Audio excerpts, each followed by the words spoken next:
Welcome to the Health Workforce Technical Assistance Center's webinar series.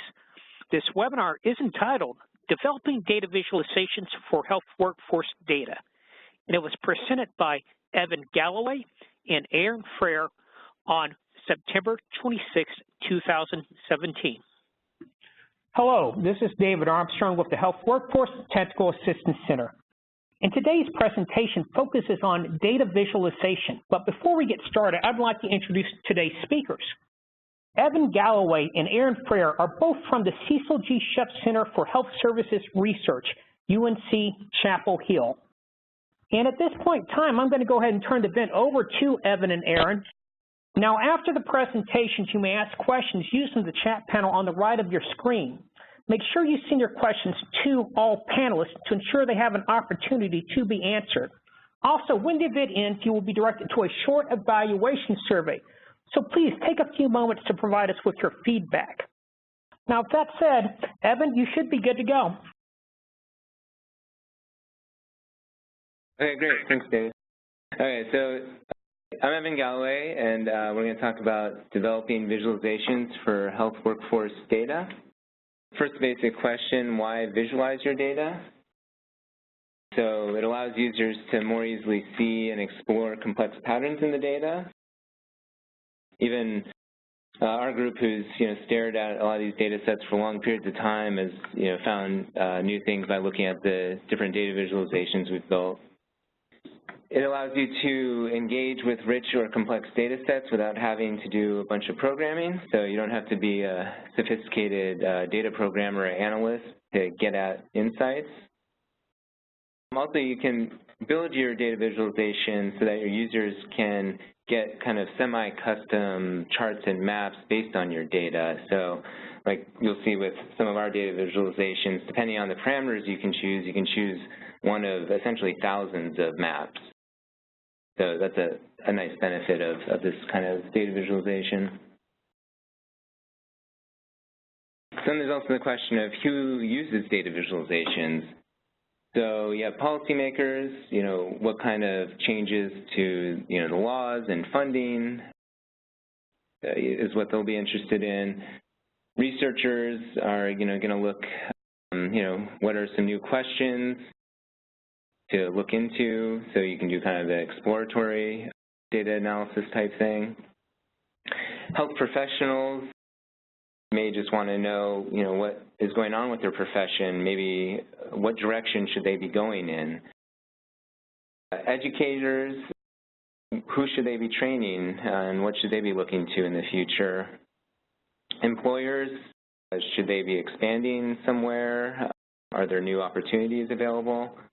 Reporters, what are the interesting issues of public interest? And obviously, especially in the last few years, you've seen a lot of data visualization reporting. And grant writers and funders, what needs funding and what kind of effects can they see from the funding efforts? So there's also the idea of an internal audience as well. And so you see this a lot in kind of business world where you have these internal business dashboards, that are doing all this kind of monitoring of the different aspects. But it can be even useful in a research environment like ours where you are auditing data. So we found the data visualizations to be a really quick way to see if a data set we're working with is, wonky in some way.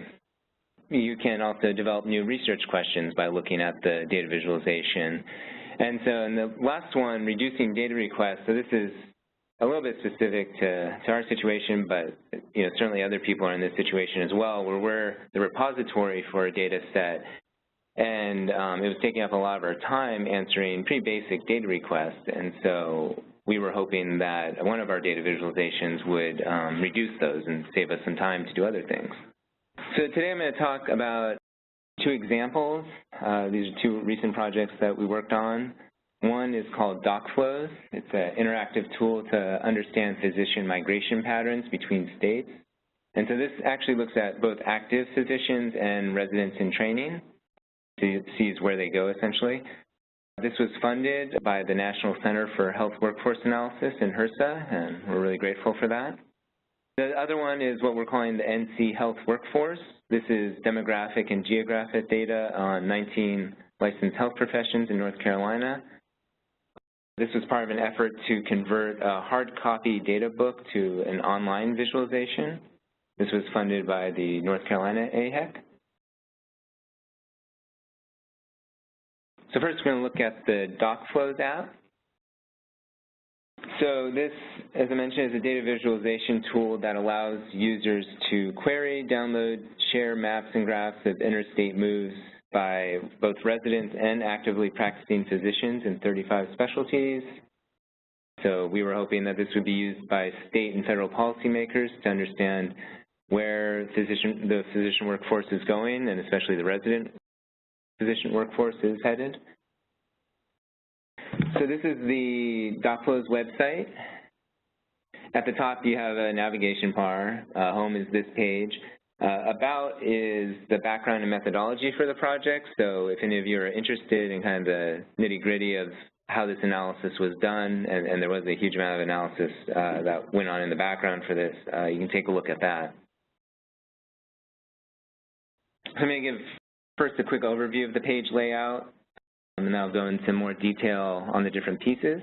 So the first, it asks you some questions about the sort of groups you're interested in. Next, you have a map which shows the results of those selections. Then, if you go down a bit, linked to the map is a bar chart providing a different view on the map's values. And next to that is a brief notes box that gives you a bit more information about what you're seeing. And finally, at the bottom is a button you can click that allows you to download the map as an image. So we think this is really important, and you'll see this in the other data visualization as well, where you can allow the user to kind of take this with them, and they can use it in a presentation or in, to share online via social media. So let's first take a look at these selections. So the first is asking, are you interested in the migration of residents or physicians? Without going into a lot of detail of the aspects of this analysis, essentially what this is asking is the population you're interested in, were they residents or active physicians in 2009? Because that's kind of where we cut the data, or took a snapshot of the data. For us, let's look at residents. Next, you're asked what sort of calculation you're interested in. There are 5 different calculations. I'm going to go through all of them briefly during the course of the demo, but let's first take a look at the net state to all. And then finally you're asked which specialty are you interested in. So the net state to all, for reasons of the analysis, only has, you can only do all specialties aggregated, but for some of the other selections you can choose a specialty in the drop-down. And also we have these little I buttons which just give you some background in case you forget what these are. So let's first take a look at this, the map for this. So this is net state to all. And this question that this map answers is which states are net importers or net exporters of residents? So this is kind of the big picture question that people ask.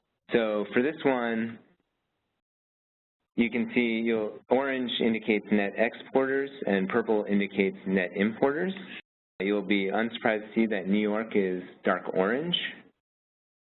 You can also hover over New York, and you can see that New York was a net exporter of nearly 6,000 residents. So that means they sent out 6,000 more residents than they received. So that's the net aspect of it. If you want to see a more direct comparison between the states, you can scroll down and look at this bar chart. And so if we go down here, you can see that California is the biggest net importer. And if you scroll over, you can see that New York is the biggest net exporter. Let's take a look at the other net calculation.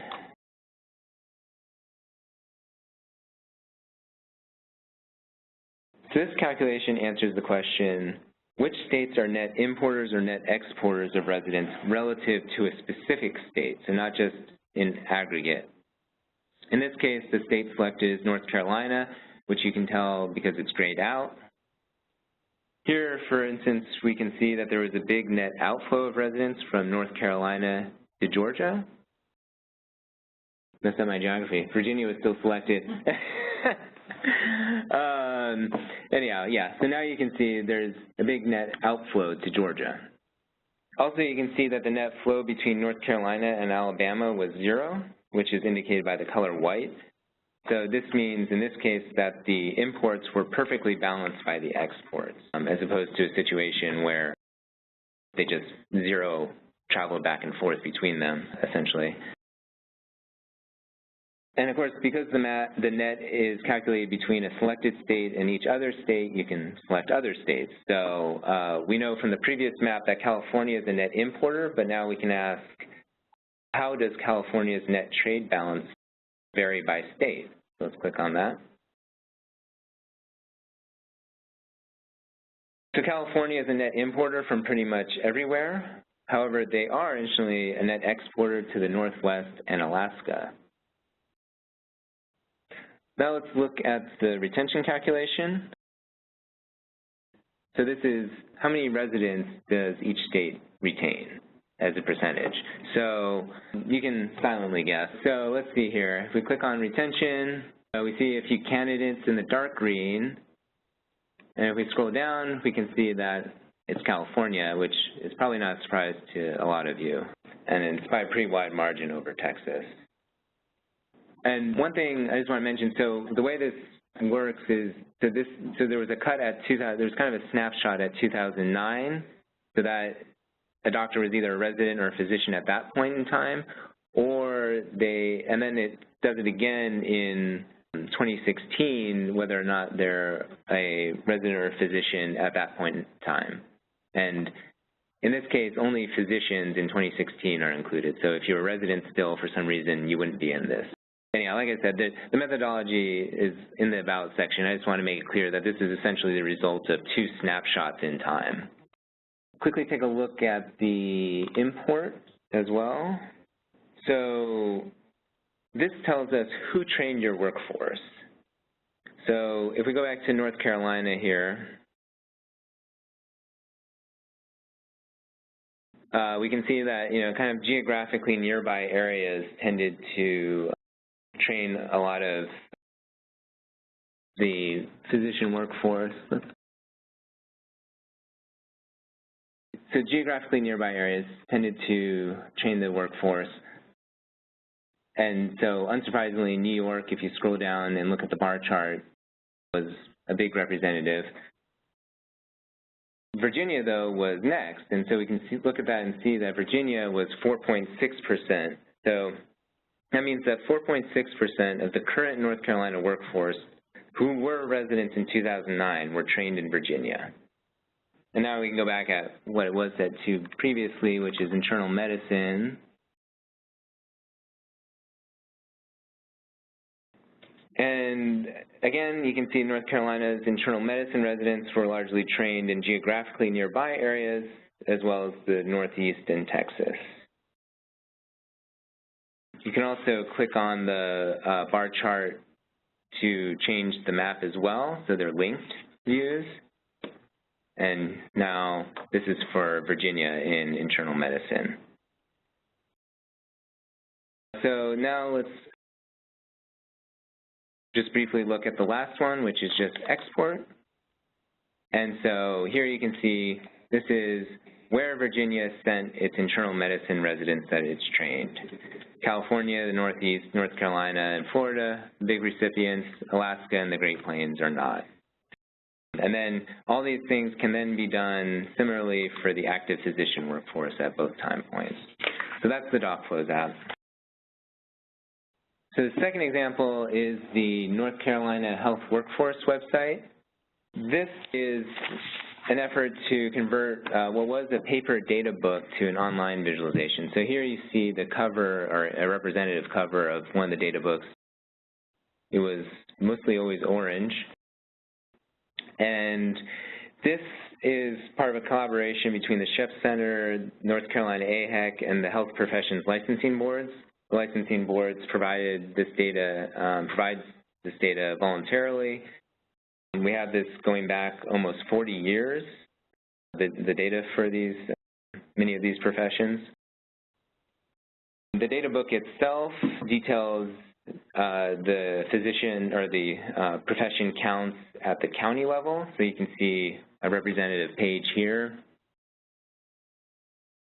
And this has been used for a long time by policymakers, educators, researchers, the media, health professionals as the official source of health profession statistics in North Carolina.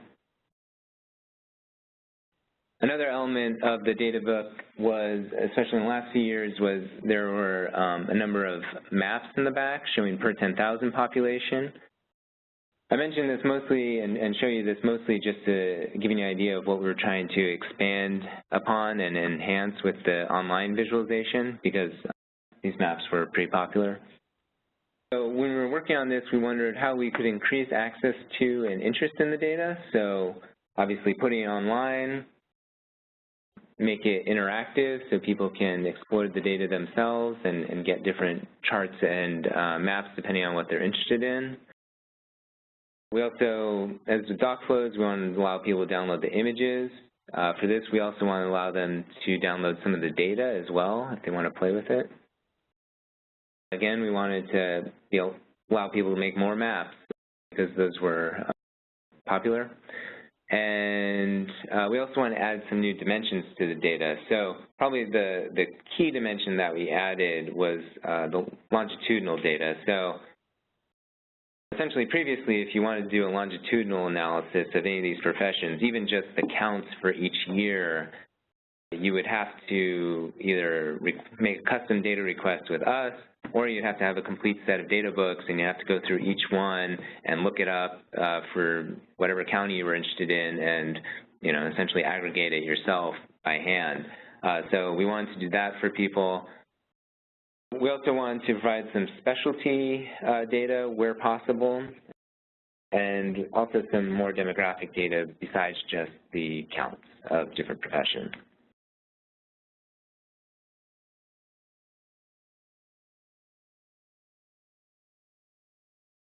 So this is the website for the Health Professions Data System for North Carolina.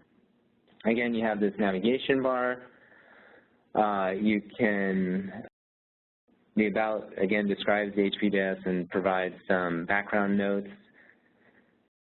So the first part of the page consists of the profession and specialty selection, which is kind of the main cut that you have to make. If you come down, you can see the map, which shows data for a single year across all counties. And then you have a series of linked charts showing demographic data over time for that profession. The currently available demographic variables are providers per 10,000, population, total number, percent women, percent 65 and older, and percent underrepresented minorities. In this case, Black, American Indian, Alaska Native, or Hispanic. Take another look at the map. So this map is showing the number of physician assistants per 10,000 population in 2016. White indicates 0, and increasingly darker shades of this yellowish green indicate increasing rates. You can hover over one of them to get the name of the county and the associated value. The legend shows the color bin relationship as well as the county counts in parentheses. So this is the number of counties right here in each of those legend bins. Off to the side, we show a basic histogram, giving a rough idea of the distribution of the counties within each bin. So you can see that over here. And the end value is just the total number of selected providers in North Carolina. Coming back to the bar charts, the x-axes are years, in this case 2000 to 2016. This will vary a little bit depending on the profession and the exact data you're looking at, but this is as far back as it goes in the best case. The y-axis adjusts for each variable. So this is necessary given the wide ranges for some of these variables, especially if you're looking at different county data. You can also hover on a bar to get the actual values. So you can see that now across all of them.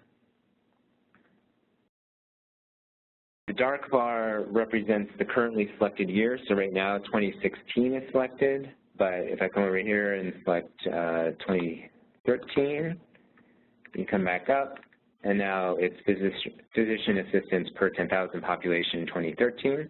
So in that way people can go back kind of and look at the maps over time.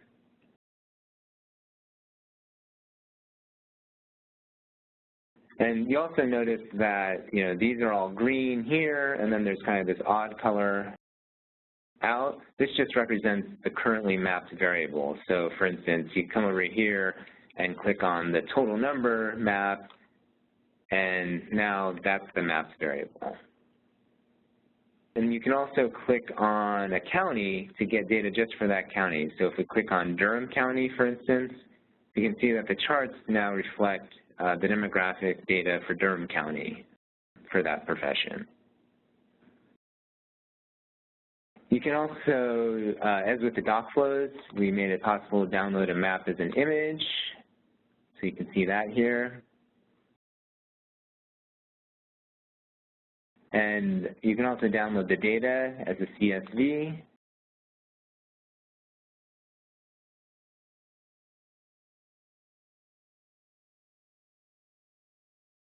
So what can you do with this? Well, one example is we can ask, how has the distribution of nurse practitioner changed over time, which is it's a pretty fast-growing profession, so let's take a look at that.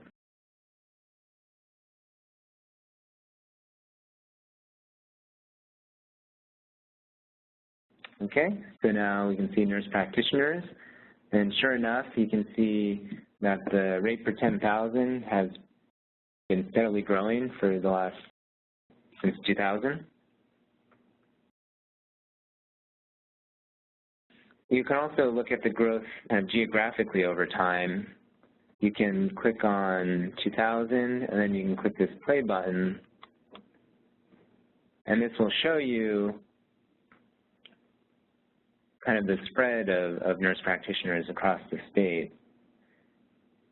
And we made the legend so that it stays static in this case, so that the comparisons are meaningful across time. Another interesting element that we noticed when we were looking at this is that nurse practitioners, if you look at underrepresented minorities from 2000 to 2016, you can see it's a little flat for a few years, but then it's been steadily increasing in more recent years. So it's gone from 7% in 2000 to 13% in 2016. This is kind of interesting to compare with another fast-growing profession, physician assistants. If we click on that, and we come down, again, you see some pretty steady growth. But you see the percent of physician assistants who are underrepresented minorities is pretty much flat over time, and even a little down last year to 8%. So some general considerations that we thought about when developing these data visualizations and things that you can think about in general.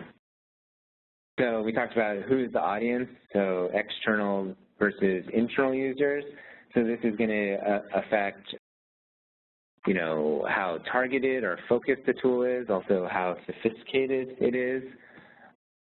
It's also going to affect the type of tools you can use. So, if you're dealing with mostly internal users, you don't necessarily have to do a web-based thing. You could use some kind of internal platform or existing statistical platform.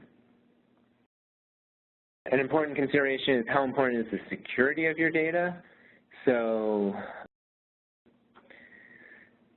for any type of web-based visualization, you're putting your data out there, and especially if it's on a web database, as we've seen in recent weeks, pretty much anybody can get to it if they really want to. So one thing I would say is, you should probably be pre-aggregating your data for any data visualization. So, for instance, with the health professions data system, we have, here at Sheps, but not connected to the internet any meaningful way, we have individual level licensing data. But for the data visualization, it's totally aggregated, and that is the only thing that is on the web database. That's an important thing to think about. How many users do you expect? So this will affect the cost. So for instance, if you're expecting 100,000 people to use this every day, or a few hundred, that's going to affect your infrastructure costs for supporting those different uses. It's also going to affect, there's many great tools that are kind of available in kind of a freemium model, let's say, where you can get up to a certain amount of it free, but then after a certain point, either performance falls off, or you have to pay because you have too many users. So it's worth considering how many users you're expecting when considering what data visualization you're going to do. How much can you spend? So this is going to affect everything from, again, how many users you're expecting, to the kind of customization you can do. What is your internal technical expertise? So this is worth considering, if you work with a group who, say, has general kind of web development ability, there's a lot of great tools that don't require kind of a focused data visualization, expert, let's say, to build them besides kind of the design. And a general web developer could integrate it into your website pretty easily.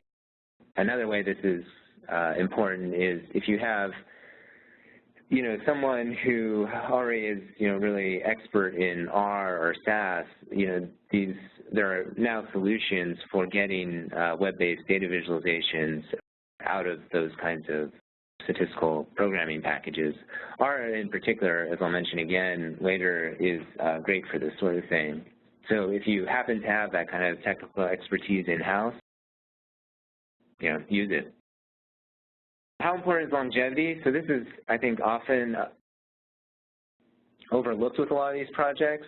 So longevity for the tool, there's going to be ongoing, obviously, hosting costs, and then there's going to be ongoing maintenance of the tool. There's also an issue of, and you see this particularly with data visualizations, because they're often using things that kind of pieces of browsers that browser makers like to break, it seems, that you'll often find a visualization that's 5 years old no longer works, and that's really sad, and it seems like a waste of effort. So it's worth considering, how long do you want this to last, and are you making a plan for it to last? Another instance of this is you see a lot of Flash-based visualizations, and there's a lot of really great ones out there, but Flash is, I think Adobe's either no longer supporting it or soon no longer going to be supporting it, and most browsers are, giving you big warnings about it. So, and that represents a huge loss, that there were all these visualizations out there built using Flash that are now going to be kind of lost. So it's worth considering kind of the future view. Of course, how much flexibility or customizability do you need? This is going to depend on the kind of data that you have, what you're trying to show with that data, to some extent, of course, how much money you have, how much time you have. And then finally, this last question, is it going to be responsive or mobile friendly? So I don't know if you're familiar with the term responsive, but essentially that just means that when you change the window size or you have a different device, your website kind of morphs itself accordingly to be viewed normally. So this is kind of an issue with, going from a desktop visualization to something that can be viewed on a phone. And this is a really hard problem, and it's not one I've completely solved.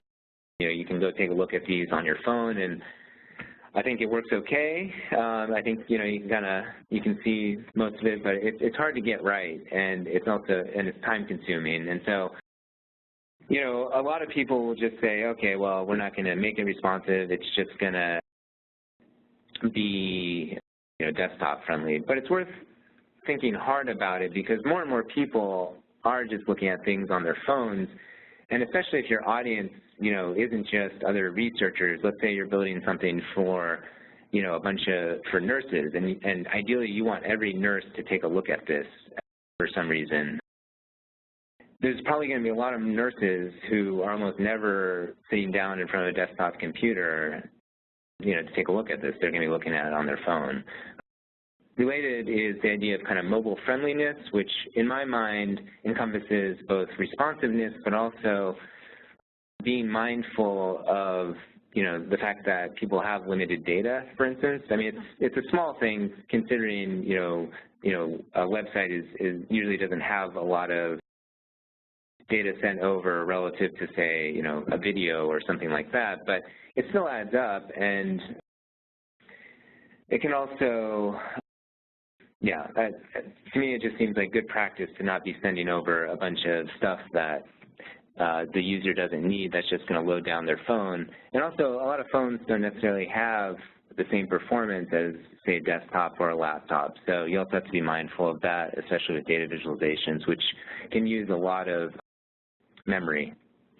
This is just a quick bit of advice. So, I mean, your mileage may vary, but I've spent a lot of time looking at these different platforms and things like that, and here's kind of what I've come across if you want the kind of quick and dirty version.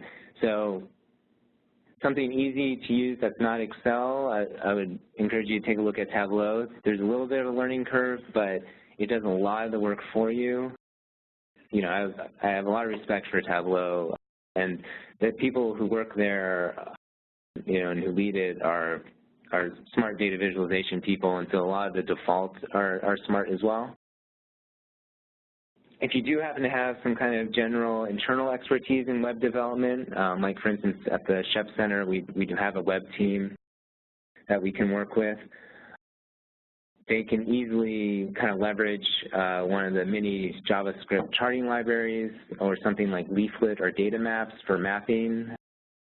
This is something they could pick up pretty easily usually and integrate for your website.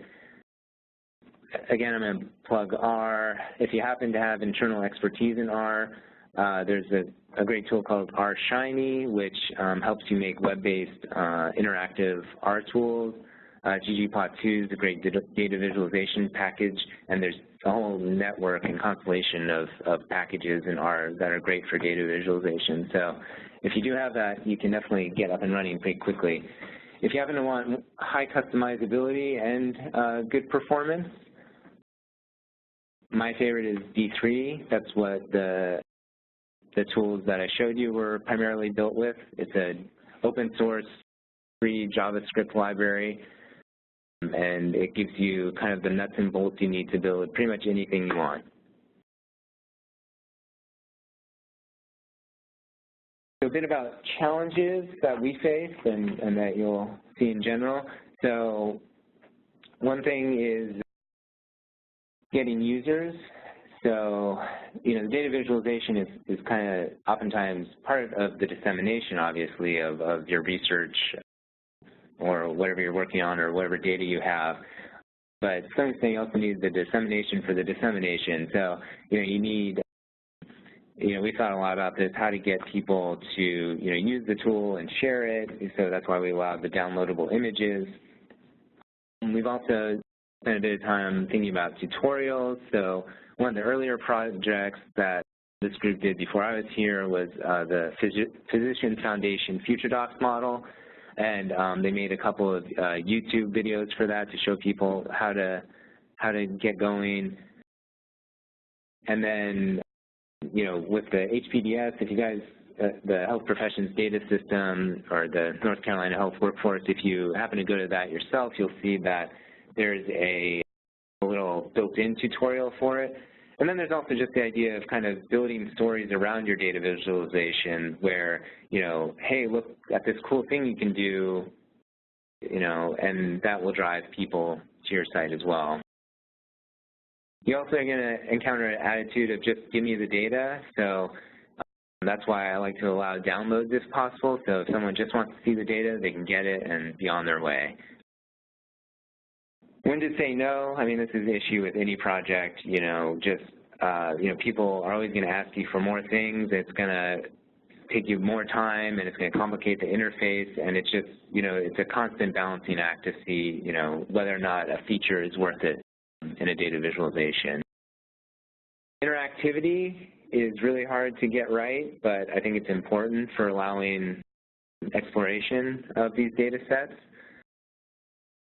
The kind of tricky part about it, there was actually a couple of guys at the New York Times have been talking about how they create data visualizations with interactivity, but they find that only 10% of their users are actually clicking on anything. Most people are just looking at it, at what they give them, essentially. And so the question is, you know, one, can you somehow engage the user to use the interactive functions, and is it worth it if only a small percentage are actually using them? So that's a hard thing. Same defaults and charts across diverse data. So you see in the NC Health Workforce website, we have a bunch of different professions, and we're trying to map and chart all of them. And it's really hard to get, say, to do those in a way that makes sense for, say, the legend, where you have a, you know, you have certified nurse midwives, where I think there's, you know, 250 in the state, and then you have nurses, you know, as a whole, which are, I think, over 100,000. And so trying to create charts and maps that can show that wide range of data can be really tricky. And we've talked a lot about how to create legends and things like that. And then finally, this is just my own kind of thing, and I find I like to give people chart titles and text that actually read as if, you know, a human wrote it. And so basically, it ends up being really hard versus just, say, giving a list of selected parameters to give a, you know, a chart title or a notes section that actually makes sense and that changes dynamically based on the selections the user makes. So it's just worth thinking about, you know, how you're going to do that and how important it is to you, I guess, that be there for people. And then just briefly, these are just some resources I'd recommend taking a look at. On the left, you know, you can, these are some of more code-based but also design-based resources. So if you're interested or you have someone with some expertise in these areas, you can use these resources to get up and running pretty fast. And so you see here, D3 is represented. There's a couple of good galleries like Blocks and ArtGraph Gallery. DC, JS, and Vega are a couple of smaller projects that I like to plug because I think they're really great data visualization projects for the web, and they're actually not that hard to get going on. And then on the other side is just more kind of design-oriented stuff. If you're looking for ideas, the Tableau has great stuff in their gallery, especially if that's the route you're going to go. But even if not, you know, there's usually some smart work being done there. Visualizing data is just like, it's this guy, Andy Kirk, who just is a massive repository for data visualization information, and he actually does like a monthly rundown of all the data visualizations basically he could find in a month. And so it's great for design reference. And Flowing Data is another website that tends to keep track of good data visualizations and also has some tutorials on good practice. And that's that. Are there any questions? Hi, Evan. Thanks for the very informative presentation. And yes, we have had a few questions come in during your presentation. Oh, I'm sorry. I guess the first question involves the doc flow model, and specifically, what is the data source for that visualization? So this is Erin Fraher. The data source for that model, we use the American Medical Association master file. Basically, just as Evan said, it has 2 points in time looking at where either residents or physicians were in 2009, and then geographically where they were in 2016. To really be able to look at moves in that window, knowing in fact all the caveats, of course, of the master file and the fact that people could have moved more than once during that period. We do have a presentation available separately that drills down into the methods. So I encourage anyone who's very interested in the methods, happy to share all the documentation with you, because we're quite excited about that. As either you as a federal person or as a state person want to use the model, of course it's going to be really important to understand what assumptions were made. Perhaps that's something we could link to on our website for you to promote it. Thank you, David. We'd be delighted. All righty. You're welcome. Next question, and this goes back, the North Carolina licensure data. For healthcare professionals other than nursing, how is the data originally collected? Is it through an electronic system, hospital records? What? Again, this is Erin. So the data actually come from the licensure bodies themselves. So those data are reported on the licensure forms. So in fact, it's a full census of everyone who holds a license in the state. The data come in, most of the licensure boards have online forms, and so the licensee fills out an initial registration form and then an annual, or in some cases every 2-year license renewal, and we collect that information, store it, clean it, and the cleaning is substantial, and then it feeds the data visualization. And so there's a whole other presentation that could be done in sort of converting your raw data into a format that can be used by visualization. But the quick answer to your question is those are licensure data from the licensing boards. We are so lucky in North Carolina to have great relationships with our licensure boards, and we get those data annually. That's wonderful. And do you have like any type of, I don't know, DUAs with the licensure board or privacy agreements with them? We do, and in fact, we have arrangements with our licensure boards, and we have a brief that actually Katie Gall and others have done that sort of outlines considerations for working with your licensure boards, in fact, in collaboration with you, David and Jean, in your shop.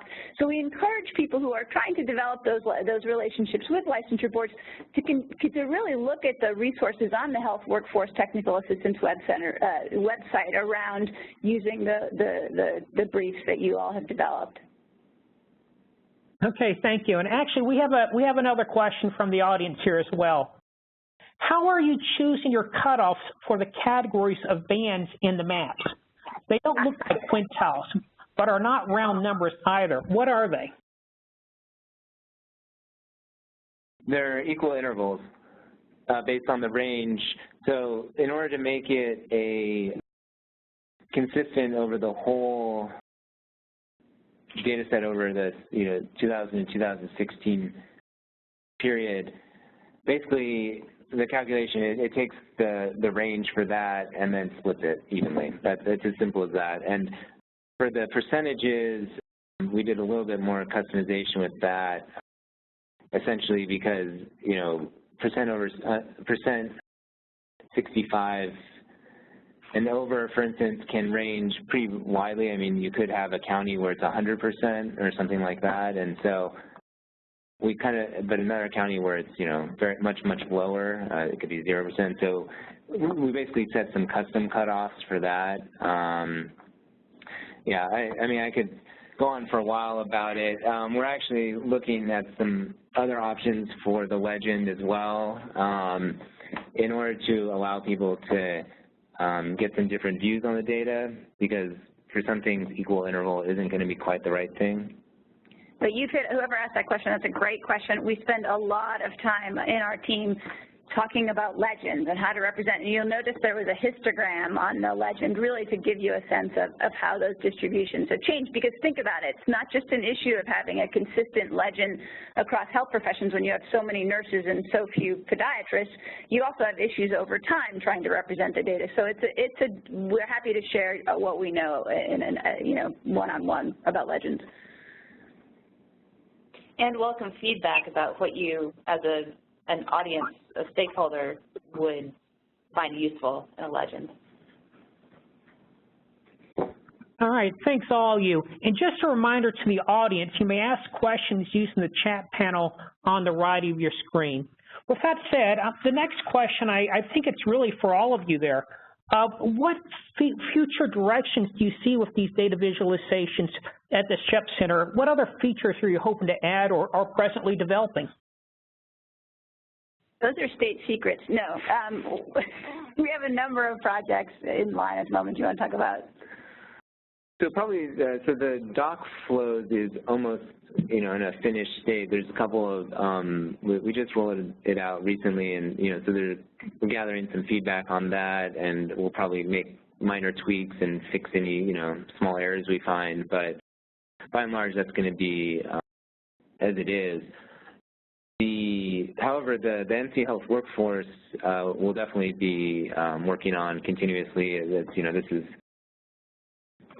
we'll be getting new data every year, and so we'll be adding that. But we know that we've already gotten feedback from licensing boards and researchers of other things they would like to see, and so probably adding some more variables, maybe some different views on the data.